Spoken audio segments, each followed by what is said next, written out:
Hanale hubungan dausa, hanale hubungan husuman, hanale hubungan tubaan yang bisa diselesaikan yang ronyo katuntas. Nah, mohon Allah Subhanahu wa taala dengan sama hamba kamu ya Allah. Hanale hubungan kamu dausa dengan almarhum.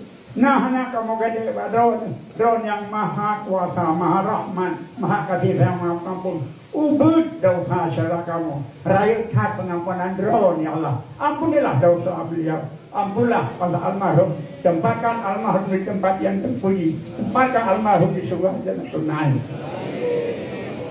Yang kedua, selesai cobaan atau selesai hubungan dengan manusia.